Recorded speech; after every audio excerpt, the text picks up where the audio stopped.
Assalamu alaikum. Welcome to Teaching Wing and this is the next video of endocrinology series. Adrenal cortex के हम hormones पर थे और adrenal cortex के 3 Jones हैं, ठीक है। The first zone outer most is called the glomerulosa, जो हमारे पास कौन से हार्मोन रिलीज़ करेगा, मिनरेलोकॉर्टिकॉइड्स, और मिनरेलोकॉर्टिकॉइड में हमारे पास मेनली एल्डोस्टेरोन, ठीक है। उसके बाद जब middle zone of adrenal cortex is called fasciculata, यानी जोना फेसिकुलेटा, जो हमारे पास कार्टिसोल रिलीज़ करेगा, ग्लूकोकॉर्टिकॉइड्स जिनमें कार्टिसोल हार्मोन मोस्ट इंपॉर्टेंट है, ये रिलीज़ करेगा, जो हम इस वीडियो में डिस्कस करेंगे कार्टिसोल के बारे में, ठीक है। जो द थर्ड जोन होता है, this is called black one is called reticulosa and reticulosa androgen release करता है, ठीक है। तो ये हमारे पास हार्मोन हैं, इनके लिए स्टिमुलाई क्या है। यहाँ इस सेक्शन में हम मेनली ये डिस्कस करेंगे कि इस कार्टिसोल के हमारे पास सिंथेसिस और उसके बाद फंक्शंस क्या हैं।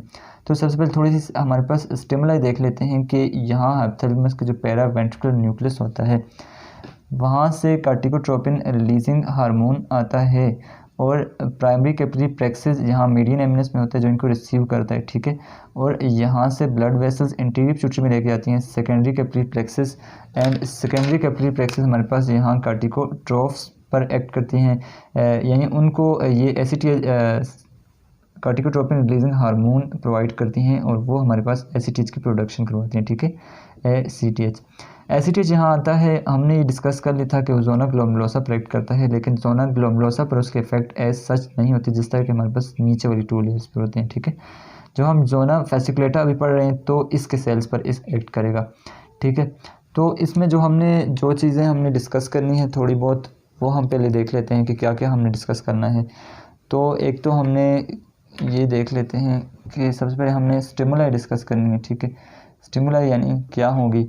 उसके बाद हम ये डिस्कस करेंगे कि जो हमारे पास जो कार्टिसोल्स हैं, यानी कि कौन कौन से कार्टिकोस्टेरॉइड्स हैं, डिफरेंट टाइप्स के कार्टिकोस्टेरॉइड्स डिस्कस करेंगे, ठीक है।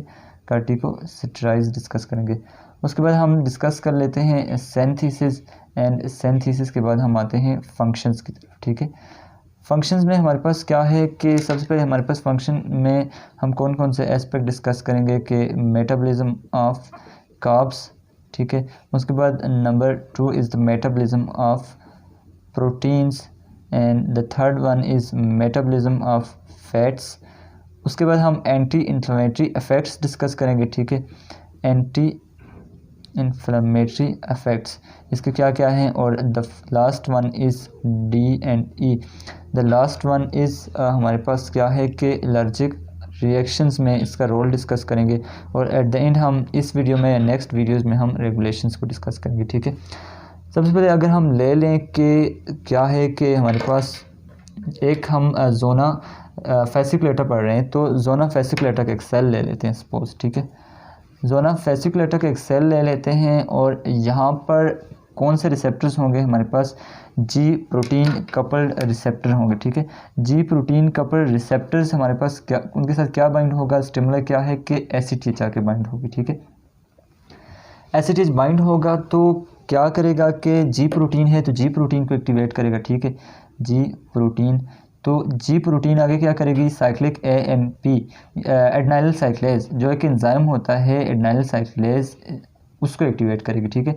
एडेनाइल साइक्लेज आगे क्या करेगी, हमारे पास एटीपीज जो साइटोप्लाज्म में पड़े होंगे ना, तो उन एटीपीज को सीएएमपीज साइक्लिक एएमपीज में कन्वर्ट करेगी। Cyclic AMP act as a second messengers, ठीक है।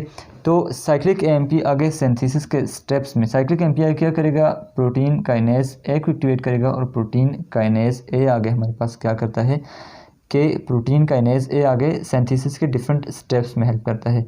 तो अब हम थोड़ा सा सिंथेसिस देख लेते हैं और किस तरह हमारे पास क्या करेगा, फॉस्फोराइलेशन कराएगा। तो लेट्स सी, पहले हम थोड़ा सा जनरल ग्लूकोकॉर्टिकॉइड्स के बारे में पढ़ लेते हैं। ग्लूकोकॉर्टिकॉइड्स थोड़ा सा देख लेते हैं, फिर हम सिंथेसिस की तरफ आते हैं, ठीक है।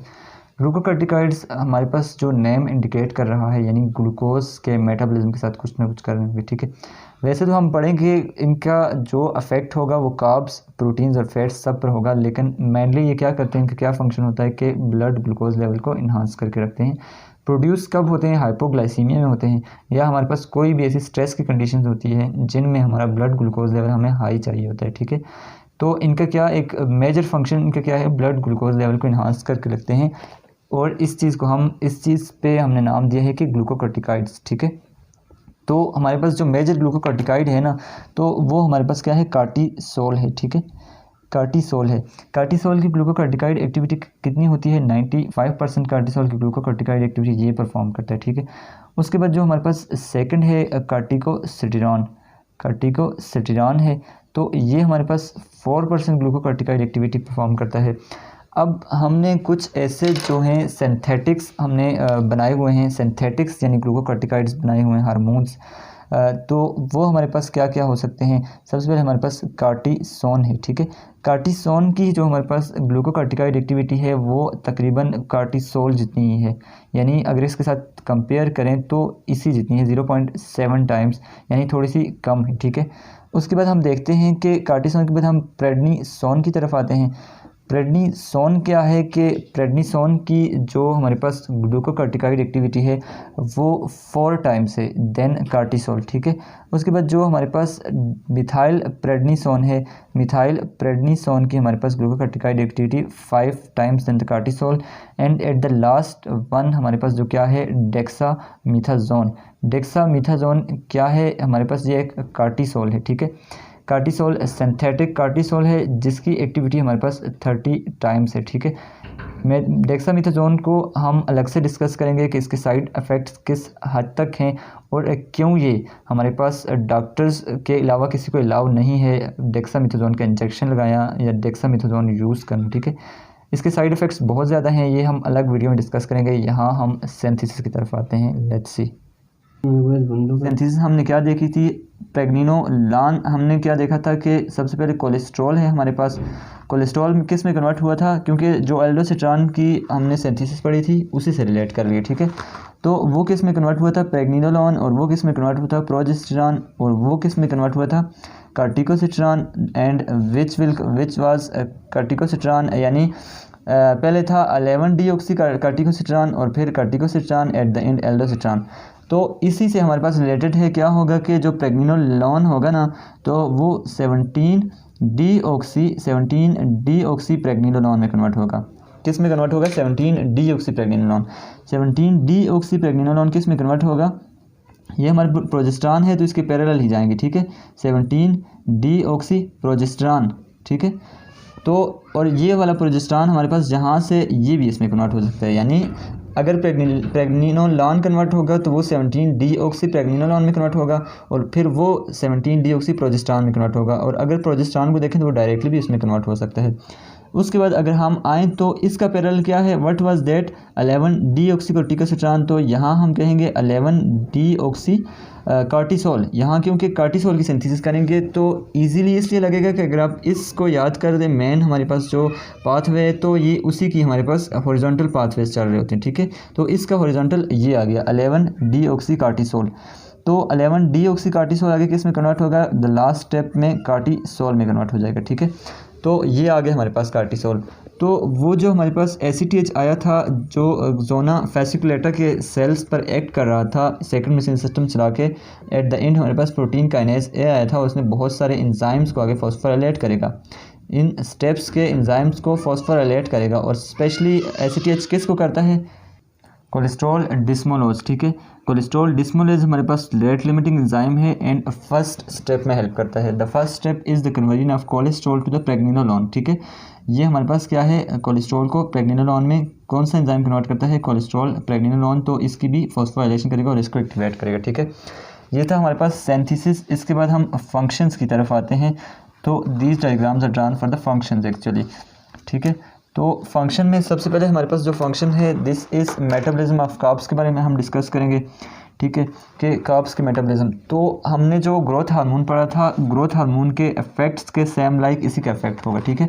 क्या इफेक्ट था ग्रोथ हार्मोन का, कि वो किसी भी तरह क्या करता है कि ब्लड ग्लूकोज लेवल को इन्हांस करता था, ठीक है, यानी ब्लड ग्लूकोज लेवल को इंक्रीज से इंक्रीज़ की तरफ लेके जाएगा। तो अगर हम इसको देखें तो ये क्या करेगा, सबसे पहले हमारे पास ये यानी लिवर में क्या करेगा, ग्लूकोनियोजेनेसिस को इंक्रीज़ करेगा। ठीक है, लिवर में ग्लूकोनियोजेनेसिस को इंक्रीज़ करेगा। What is gluconeogenesis? Conversion of the non carb sources to the glucose is called gluconeogenesis. Like we have amino acid, we have glycerol and like other things which are converted to the glucose in the liver, तो इसको हम gluconeogenesis कहते हैं। तो gluconeogenesis के लिए 3 steps कौन कौन से इन्हांस कर सकता है, यानी उसके लिए सबसे पहले उसकी जो हमारे पास ट्रांसक्रिप्शन करवा के उसकी जो इंजाइमेटिक मशीनरी होगी ग्लूकोनियोजेनेसिस की, उसको इन्हांस करेगा। ठीक है, उसके बाद सेकंड स्टेप ये क्या कर सकता है, तो ऑब्वियसली हमारे पास मशीनरी तो है, लेकिन उसके लिए जो रॉ मटेरियल है अमाइनो एसिड्स हैं, तो ये हमारे पास लिवर में अमाइनो एसिड्स की अपटेक फ्रॉम द ब्लड उसको इंक्रीज़ करेगा ताकि ग्लूकोनियोजेनेसिस का रॉ मटेरियल हो और amino acid will be converted to the glucose. ठीक है, द थर्ड स्टेप ये क्या करता है ग्लूकोनियोजेनेसिस में, हम जानते हैं कि हमने इंसुलिन पढ़ा था। ठीक है, इंसुलिन के ये रोल को एंटागोनिस्ट करता है। किस तरह एंटागोनिस्ट करता है, तो इंसुलिन हमारे पास क्या कर रहा होता है कि लिवर में जब भी इंसुलिन रिलीज होता है तो ग्लाइकोलाइसिस एंड ग्लूकोनियोजेनेसिस इस किस्म के प्रोसेसेस जो ग्लूकोज प्रोडक्शन करवाते होते हैं इनको स्टॉप करता होता है। ठीक है, इंसुलिन। और अगर दूसरी तरफ हम ग्लूकोगान देखें तो ये इन प्रोसेस को इन्हांस करता था। सॉरी, दिस इज़ ग्लाइकोजिनोलाइसिस, यानी ग्लाइकोजिनोलाइसिस और ग्लूकोनियोजेनेसिस को इंसुलिन क्या करता होता है, डिक्रीज़ कर रहा होता है, इनको स्टॉप कर रहा होता है। ठीक है, तो ये क्या करेगा, एंटागोनिस्टिंग इफेक्ट टू द इंसुलिन, यानी इंसुलिन के इस इफेक्ट को स्टॉप करेगा ताकि लिवर में ग्लाइकोलाइसिस और ग्लूकोनियोजेनेसिस हो। जब ये हो तो हमारे पास क्या करेगा, antagonist effect to the insulin. ठीक है, क्या चाहेगा कि हो, यानी ग्लाइकोलाइसिस और ग्लूकोनियोजेनेसिस हो, ब्लड ग्लूकोज प्रोडक्शन ज़्यादा से ज़्यादा हो और ब्लड यानी लिवर में ग्लूकोज प्रोडक्शन ज़्यादा से ज़्यादा हो ताकि ब्लड ग्लूकोज लेवल इन्हांस हो हमारे पास। ठीक है, ब्लड ग्लूकोज लेवल को इन्हांस करेगा। जब हमारे पास ब्लड ग्लूकोज लेवल को इन्हांस करेगा और दूसरी तरफ ये क्या करता है, यानी लिवर में ग्लूकोनियोजेनेसिस को इनका इन्हांस करता है और ब्लड ग्लूकोज प्रोडक्शन को इंक्रीज़ करता है और ब्लड ग्लूकोज में कहेगा कि ज़्यादा से ज़्यादा ब्लड यानी ग्लूकोज जो है ब्लड में है। ठीक है, जब ब्लड में ग्लूकोज आए तो दूसरा काम क्या करता है कि अब ये कहता है कि अपटेक ना हो, यानी ब्लड में ज़्यादा से ज़्यादा हो। ठीक है, जब ब्लड ग्लूकोज लेवल आता है यानी इन्हांस होता है तो उसके बाद हमारे पास उसके रिज़ल्ट में क्या होता है कि इंसुलिन प्रोडक्शन ज़्यादा होती है। ठीक है, जिस वक्त इंसुलिन प्रोडक्शन ज़्यादा हो गई तो अब इंसुलिन का क्या काम है कि वो हमारे पास एडिपोज टिश्यूज़ में, स्पेशली हमारे पास मसल्स में, एडिपोज टिश्यूज़ में अपटेक करवा रही होती है इंसुलिन। ये इसको भी अपटेक को भी स्टॉप करेगा। ये चाहता है कि ब्लड ग्लूकोज लेवल इन्हांस ही रहे। ठीक है, क्योंकि ये प्रोड्यूस ही उस वक्त होता है जिस वक्त हमारे पास स्ट्रेस की कंडीशंस होती हैं। ठीक है, या जिस वक्त हमारे पास हाइपोग्लाइसीमिया होता है। ठीक है, हाइपोग्लाइसीमिया होता है, स्ट्रेस की कंडीशंस होती है या स्टारवेशंस होती है या एंटी इन्फ्लेमेटरी रिएक्शंस होते हैं जिस वक्त हमें ब्लड ग्लूकोज लेवल चाहिए होता है। ठीक है, तो ये रिलीज़ ही उस वक्त होता है। ये स्टिमुलाई किस पे एक्ट करती होती हैं, एक्चुअली ये हमारे पास हमने जो फर्स्ट हार्मोन पढ़ा था कार्टिकोट्रोपिन रिलीजिंग हार्मोन, इसको इन्हांस करती हैं और ये एसीटीएच और एसीटीएच हमारे पास क्या करता है कि इस कार्टिसोल की प्रोडक्शन ज़्यादा करता है और वो आगे सारे फंक्शन करेगा। ठीक है, तो अगर हम देखें तो ये अपटेक को डिक्रीज़ करता है। अगर हमसे कोई पूछे कि कैसे अपटेक को डिक्रीज़ करता है तो कोई पॉसिबल स्टेप्स जो हैं हमारे पास वो क्या हैं, हमारे पास अपटेक को कैसे डिक्रीज़ करेगा। अपटेक के लिए क्या होता है कि हमारे पास इनके अंदर सपोज GLUT4 पड़े होते हैं। ठीक है, GLUT4 are the glucose transporter, uptake के लिए यूज़ होते हैं। और जब हमारे पास इंसुलिन आता होता है तो इंसुलिन इनके क्या करता होता है, GLUT4 को ट्रांसलोकेट करता होता है मेम्ब्रेन में और हमारे पास अपटेक होती है।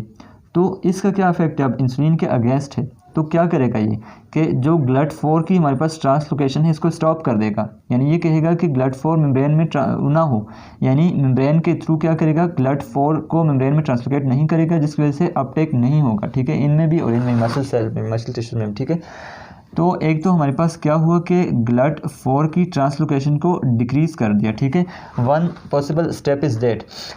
अदर क्या करेगा, जो हमारे पास इस GLUT4 की प्रोडक्शन में इंटरमीडिएट्स बनते हैं वो इंटरमीडिएट्स क्या क्या हो सकते हैं, हमारे पास फास्फोटिडाइल इनोसिटोल 3 काइनेज, यानी उनको स्टॉप करेगा। अगर phosphatidyl inositol 3 kinase, this is one substrate, the other substrate is insulin receptor substrate. ठीक है, which is called insulin IRS, insulin receptor substrate. ठीक है, इनको स्टॉप करेगा। ये क्या करते हैं एक्चुअली इसी के जो GLUT4 के हमारे पास जो कैस्केड चलाते हैं तो ये उसके इंटरमीडिएट्स हैं। ठीक है, हमारे पास पहला स्टेप, दूसरा स्टेप। अब हमारे पास तीसरा स्टेप ये क्या करता है कि जो हमारे पास हम ये जानते हैं कि ये ग्लाइकोलाइसिस को कम करता है, ठीक है। ये ग्लाइकोलाइसिस को कम करने का मतलब ये है कि ये कहते हैं कि जो एक्स्ट्रा हेपेटिक टिश्यूज़ हैं, extra hepatic tissues like fats and जो मसल्स के टिश्यूज़ हैं, ये चाहेगा कि इनमें ग्लाइकोलाइसिस ना हो, क्योंकि इसका एक मेजर काम क्या है, it shift the metabolism of glucose to the metabolism of fats. ये चाहता है कि ग्लाइकोलाइसिस ना हो, यानी ग्लूकोज का मेटाबॉलिज्म ना हो, फैट्स का मेटाबॉलिज्म हो। तो ग्लाइकोलाइसिस को स्टॉप करने, ग्लाइकोलाइसिस के लिए हमें एक चीज़ क्या चाहिए होती है, ग्लाइकोलाइसिस का हमारे पास एक स्टेप होता है जिसको हमारे पास NAD चाहिए होता है, ठीक है, यानी NAD चाहिए होता है ताकि वो हमारे पास NADH में कन्वर्ट हो, ठीक है। उस ग्लाइकोलाइसिस के उस स्टेप के लिए NAD रिक्वायर्ड होता है, ठीक है। तो ये हमारे पास क्या करता है कि NADH को NAD में कन्वर्ट नहीं होने देता, ठीक है। NADH को NAD पॉजिटिव में कन्वर्ट नहीं होने देता ताकि वो ग्लाइकोलाइसिस के लिए अवेलेबल ना हो, ठीक है। This would not be available for the glycolysis and the glycolysis will not occur in the extra hepatic tissues, ठीक है। तो ये हमारे पास 3 काम इसने क्या किया कि अपटेक को रोकने के लिए ये 3 काम कर दिए, ठीक है। अब हम देखते हैं कि ये और क्या कर सकता है। अच्छा, अगर ये अपटेक नहीं करवाता तो ब्लड ग्लूकोज, तो इससे हमारे पास द थर्ड पॉइंट हम डिस्कस कर लेते हैं, वो है एड्रीनल डायबिटीज़, ठीक है। एड्रीनल डायबिटीज़ कैसे डेवलप हो सकती है, ठीक है। What is adrenal diabetes? तो अगर ये हमारे पास कार्टिसोल सपोज एक्सेस में है तो उसके क्या रिजल्ट होंगे, हमारे पास ये टिश्यूज़ में अपटेक नहीं होगा, यानी इंसुलिन रेजिस्टेंस डेवलप हो जाएगी। इंसुलिन रेजिस्टेंस डेवलप होने का मतलब है कि इंसुलिन GLUT4 के थ्रू अपना जो काम कर रहा होता है तो वो अब नहीं होगा, लाइक इंसुलिन रेजिस्टेंस डेवलप हो गई है। उधर से हमारे पास ये अपटेक नहीं कर सकेंगे अगर ये ज़्यादा है, और इधर से लिवर हमारे पास ग्लूकोनियोजेनेसिस से ज़्यादा प्रोडक्शन होगी, ठीक है। तो प्रोडक्शन होगी तो ब्लड ग्लूकोज लेवल इंक्रीज से इंक्रीज होता जाएगा, ठीक है, और इंसुलिन भी आपके पास इंक्रीज है। तो these are the 2 major symptoms which are the symptoms of the diabetes. तो इसको हम क्या कहेंगे, एड्रीनल डायबिटीज़, यानी इसकी वजह से जो ब्लड ग्लूकोज लेवल इन्हांस होगा उसको हम एड्रीनल डायबिटीज़ कहेंगे, ठीक है। अब ये हमारे पास कार्ब्स का मेटाबॉलिज्म हो गया। उसके बाद अगर हम मेटाबॉलिज्म ऑफ प्रोटीन्स, प्रोटीन के मेटाबॉलिज्म के साथ क्या करता है, ठीक है। अगर हम ग्रोथ हार्मोन को देखें तो यहाँ थोड़ा सा अपोजिट भी होगा और थोड़ा सा सेम भी होगा, ठीक है। ग्रोथ हार्मोन क्या करता था कि वो प्रोटीन डिपोजिशन करवाता था, ठीक है। प्रोटीन डिपोजिशन यानी वो जो एक्स्ट्रा हेपेटिक टिश्यूज़ होंगे तो इनमें क्या करता था, ज़्यादा से ज़्यादा प्रोटीन अमीनो एसिड्स अपटेक करवाता था, और अपटेक के बाद वो सिंथेसिस को इंक्रीज़ कराता था और ज़्यादा से ज़्यादा एक्स्ट्रा हेपेटिक टिश्यूज़ में। तो याद रखें कि ये एक्स्ट्रा से लेगा, ये क्या करता है कि एक्स्ट्रा हेपेटिक टिश्यूज से प्रोटीन की ब्रेक डाउन करवाता है, और ब्लड में कहता है कि ज़्यादा से ज़्यादा प्रोटीन ब्लड में आए, ठीक है। अमाइनो एसिड्स का लेवल ब्लड में इन्हांस करवाता है, और सिर्फ इन्हांस नहीं कराता, लिवर में उनका अपटेक ज़्यादा करवाता है, ठीक है, यानी लिवर में ज़्यादा करवाता है। अब अमाइनो एसिड्स का अपटेक लिवर में ज़्यादा क्यों करवाता है, क्योंकि हमने ये कहा था कि ये ग्लूकोनियोजेनेसिस को इन्हांस करवाता है, और ग्लूकोनियोजेनेसिस का प्रिकर्सर्स क्या है हमारे पास, उसका प्रिकर्सर्स अमाइनो एसिड्स होते हैं, मेजर प्रिकर्सर्स उसका अमाइनो एसिड्स होते हैं। तो हमारे पास ग्लूकोनियोजेनेसिस को क्या रिक्वायर्ड है, अमाइनो एसिड्स। तो वो अमाइनो एसिड्स कहाँ से आएंगे, हमारे पास एक्स्ट्रा हेपेटिक टिश्यूज़ से आएंगे, लाइक हमारे पास एडिपोज टिश्यूज़ हो सकते हैं या मसल्स हो सकते हैं। यहाँ से प्रोटीन का शिफ्ट इस तरफ होगा, ठीक है। यहाँ प्रोटीन डिग्रेडेशन ज़्यादा हो जाएगी, सिंथेसिस कम हो जाएगी। दूसरी तरफ अपटेक अमाइनो एसिड्स को भी ये कम करता है, यानी अपटेक कम होगा तो सिंथेसिस कम होगी, और दूसरी तरफ हमारे पास क्या है कि ये डिग्रेडेशन करवाता है, ठीक। जब हमारे पास क्या करेगा कि लिवर की तरफ अमाइनो एसिड का जो डायरेक्शन है वो ज़्यादा से ज़्यादा कर देगा, ठीक है। तो अगर लिवर में अब क्या होगा कि लिवर में एक तो हमने कह दिया कि ग्लूकोनियोजेनेसिस ज़्यादा हो जाएगा, दूसरा क्या होगा कि लिवर में सिंथेसिस ऑफ प्रोटीन्स बहुत ज़्यादा हो जाएगा, ठीक है, यानी synthesis of plasma protein and other proteins, inflammatory proteins like that, ठीक है। तो ये क्या करता है कि प्रोड्यूस किस सिचुएशन में होता है, यानी कि किसी इंजरी, किसी ट्रामा या किसी स्ट्रेस की कंडीशन में हुआ था ना, तो उस कंडीशन में ब्लड ग्लूकोज लेवल हमें ज़्यादा चाहिए होता है, ठीक है, तो ये उसको इन्हांस करता है। और दूसरी क्या करता है कि उस कंडीशन में हमें रिपेयर करने के लिए ब्लड यानी प्रोटीन्स की ज़रूरत होती है, तो ये ज़्यादा से ज़्यादा लिवर में प्लाज्मा प्रोटीन्स को ज़्यादा से ज़्यादा करेगा, ठीक है। तो हमारे पास क्या हुआ कि लिवर में प्लाज्मा प्रोटीन ज़्यादा से ज़्यादा करेगा और बाकी हमारे पास प्रोटीन का मेटाबॉलिज्म इतना ही है, ठीक है। उसके बाद अगर हम फैट्स पे आते हैं तो हमारे पास फैट्स के मेटाबॉलिज्म के साथ क्या करता है, तो लाइक ग्रोथ हार्मोन फैट की मोबिलाइजेशन को इंक्रीज़ करता है, ठीक है।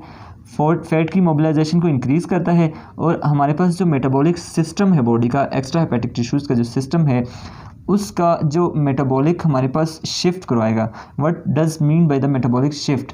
मेटाबॉलिक शिफ्ट का मतलब है जो हमारे पास ग्लूकोज का मेटाबॉलिज्म हो रहा है तो उसको शिफ्ट करेगा कि फ़ैट के मेटाबॉलिज्म की तरफ बॉडी आए, यानी बॉडी फ़ैट को यूज़ करके एनर्जी हमारे पास गेट कर सके, ठीक है। तो ये क्या करेगा, ग्लूकोज के मेटाबॉलिज्म को डिक्रीज़ करता है और फ़ैट के मेटाबॉलिज्म को इंक्रीज़ करता है, ठीक है। वन पॉसिबल मैकेनिज़्म अगर हम देख लें तो मोबिलाइजेशन किस तरह इंक्रीज़ करवाता है, तो हमारे पास एक चीज़ होती है कि एडिपोज टिश्यूज़ में जब हमारे पास ग्लूकोज अपटेक होती है ना, तो वो ग्लूकोज हमारे पास किस में कन्वर्ट होता है, अल्फ़ा ग्लाइसर फॉस्फेट। ये चीज़ याद रखें, अल्फ़ा ग्लाइसर फॉस्फेट। ये क्या है कि ग्लूकोज जब एंटर होगा तो अल्फ़ा ग्लाइसर फॉस्फेट में कन्वर्ट होगा और अल्फ़ा ग्लाइसर फॉस्फेट आगे क्या करेगा कि उसकी डिपोजिशन भी करवाएगा फैट्स की और उनको मेंटेन भी रखेगा वहाँ, ठीक है। यानी कि glucose Uptake is necessary for the deposition of the fats, यानी फ़ैट को डिपॉजिट होने के लिए हमें अल्फ़ा ग्लाइसर फॉस्फेट की ज़रूरत है, क्योंकि ये उनको डिपॉजिट करके भी रखता है और उनको मेंटेन भी रखता है, ठीक है। तो जब हमारे पास हमने ये कहा कि ये ग्लूकोज की अपटेक को डिक्रीज़ करता है, ठीक है। जब ग्लूकोज अपटेक नहीं होगी तो हमारे पास अल्फ़ा ग्लाइसर फॉस्फेट नहीं बनेगा और जिसकी वजह से हमारे पास क्या होगा कि डिपोजिशन नहीं होगी। जब डिपोजिशन नहीं होगी तो इसका मतलब मोबिलाइजेशन होगी, यानी ग्लूकोज नहीं आया तो ऑब्वियसली हमारे पास फैट्स को मोबिलाइज होना पड़ेगा एनर्जी के लिए, ठीक है। So fat will be mobilise to use energy, न सिर्फ वो ब्लड में आएंगे बल्कि इनके अपने टिश्यूज़ में भी हमारे पास फैट्स यूज़ होंगे, ठीक है। उसके बाद हमारे पास क्या करता है, मोबिलाइजेशन के बाद फैटी एसिड की अगर हम देखें तो लिवर में और दूसरी सेल में ऑक्सीडेशन को भी इंक्रीज़ करता है, यानी फैटी एसिड की ऑक्सीडेशन। फैटी एसिड की ऑक्सीडेशन क्या है, लाइक हम अगर बीटा फैटी एसिड ऑक्सीडेशन देख लें तो क्या होता है कि एक लॉन्ग चेन फैटी एसिड होता है तो वो किस में कन्वर्ट होते हैं, एसिटाइल को ए में कन्वर्ट होते हैं।